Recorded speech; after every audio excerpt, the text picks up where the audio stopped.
NDA కూటమి అంటే చంద్రబాబు నాయుడు నాయకత్వంలోని కొత్త ప్రభుత్వానికి కోవర్టుల సమస్య పెద్ద సమస్యగా తయారైంది. అంటే గతంలో 5 ఏళ్ల పాటు వైసీపీ పాలనలో మంత్రులు, ఆ పార్టీ నేతల దగ్గర కీలక పాత్ర పోషించినటువంటి ప్రభుత్వ అధికారులు, పిఏలు, ఓఎస్డీలు ఇప్పుడు కొత్త ప్రభుత్వంలో చేరటం అనేది ఒక పెద్ద సమస్యగా తయారైంది.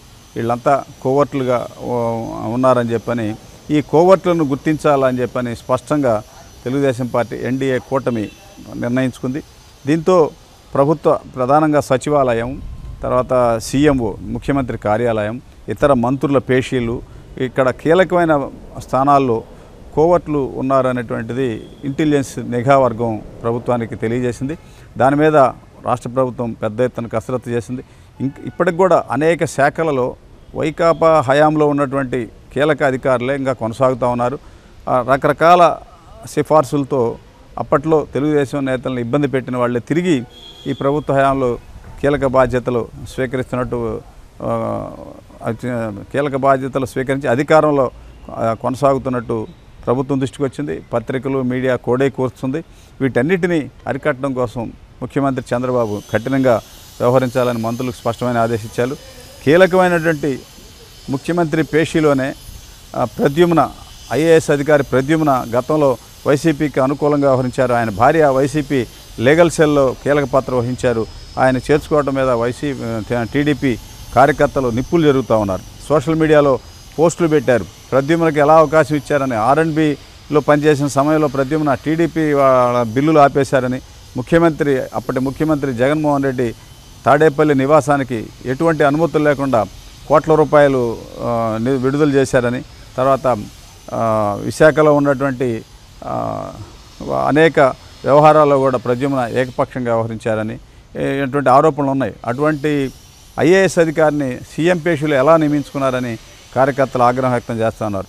అదేవిధంగా హోంశాఖలో కూడా అప్పట్లో లోకేష్, చంద్రబాబు పాదయాత్రలు కానీ వాళ్ళ సభలు సమావేశాలను అడ్డుకున్నటువంటి పోలీసు అధికారులని హోంమంత్రి అనిత దగ్గర కీలకమైన స్థానాల్లో నియమించారనేటువంటి ఆరోపణలు వచ్చాయి. వీటన్నిటిని దృష్టిలో పెట్టుకొని నిఘా వర్గాలను పటిష్టం చేసి ఇంటెలిజెన్స్ వర్గాల ద్వారా ఏ కార్యాలయంలో, ఏ ఛాంబర్లో, సచివాలయంలో ఎక్కడెక్కడ కీలకమైన పోస్టుల్లో కోవర్టులు ఉన్నారో గుర్తించాలని స్పష్టమైన ఆదేశాలు ఇచ్చారు. దీంతో ఈ కొత్త ప్రభుత్వం ఒక్కసారిగా అప్రమత్తమైంది. అంటే గతంలో జగన్ పాలనలో అప్పటి మంత్రుల దగ్గర ఎవరైతే ఓఎస్డీలు, పిఏలు, ఇతర కీలకమైనటువంటి స్థానాల్లో ఉన్నారో వారిని ఎవరిని నియమించుకోవద్దని చంద్రబాబు స్పష్టంగా మంత్రులకు ఆదేశాలు ఇచ్చారు. అయినా కానీ రకరకాల మార్గాల ద్వారా కొంతమంది ఆయా పేషీల్లో ఉన్నట్టు ప్రభుత్వం దృష్టికి వచ్చింది. ఈ కోవర్టుల వ్యవహారంలో చాలా అప్రమత్తంగా ఉండాలని, ఏ శాఖ కూడా కోవర్టులను దగ్గరకు రానియొద్దంటూ ముఖ్యమంత్రి చంద్రబాబు ఆదేశాలు ఇచ్చారు. అయితే 3 నెలల వరకు టైం ఇచ్చి ఎక్కడైతే కోవర్టులు ఉన్నారో వాళ్ళందరినీ గుర్తించి ఏరిపారాయాలని స్పష్టం చేశారు. దీంతో ఇప్పుడు సచివాలయంలో కానీ, అమరావతి రాజధానిలోని వివిధ ప్రభుత్వ కీలక కార్యాలయాలు, ఒక పక్క వైపు CRDA కానీ, ఇటు DGP కార్యాలయంలో కానీ, ఇలా కీలకమైన స్థానాల్లో ఎవరైతే కోవర్టులు ఉన్నారో వాళ్ళందరినీ గుర్తించి వాళ్ళని దూరంగా పెట్టాలని స్పష్టమైనటువంటి ఆదేశాలు ఇచ్చారు. దీంతో ఆయా మంత్రులు, తర్వాత సచివాలయం, రాజధాని అమరావతిలో కీలకమైనటువంటి ప్రభుత్వ కార్యాలయాలు, CRDA, పోలీసు విభాగాల్లో ఉన్నటువంటి కోవర్టులు ఒక్కసారిగా అప్రమత్తమై అంతర్మదనం చెందుతున్నారు. కోవర్టుగా ముద్రపడితే తమ భవిష్యత్తు ఉండదనేటువంటి భావంతో అధికార పార్టీ నేతలని కనుసన్నలు ఏదో విధంగా వాళ్ళ మన్నలను పొందే ప్రయత్నాలు చేస్తున్నారు. దీనిలో భాగమే ఇటీవల అంటే 2 రోజుల క్రితం పోలీసు అధికారుల సంఘం వర్లరామయ్యని కలిసి మమ్మల్ని క్షమించండి అని చెప్పడం. అంటే గతంలో అంటే జగన్ హయాంలో అప్పటి ప్రతిపక్ష నేత అంటే ఇప్పుడు ముఖ్యమంత్రి చంద్రబాబు, తెలుగుదేశం నాయకులు వీళ్ళ మీద తోలనాడి ఎట్లా పడితే అట్లా ప్రెస్ స్టేట్మెంట్లు ఇవ్వటం, ఈ విధంగా చేసిన వాళ్ళందరూ ఈ 6 వారాల నుంచి తెలుగుదేశం పార్టీ అధికారంలోకి వచ్చిన కాడి నుంచి ముఖ్యమంత్రిని ఇతరులు కలవాలని అనేక ప్రయత్నాలు చేసినా కూడా ఎవరిని దగ్గరకు రానిలేదు.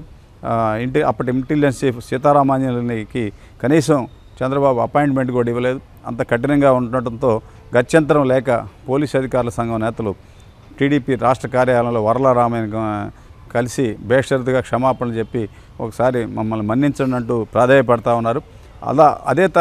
అదే తరహాలో కోవర్టులందరినీ గుర్తించి అప్రమత్తంగా ఉండాలంటూ ముఖ్యమంత్రి చంద్రబాబు ఆదేశాలు ఇచ్చారు.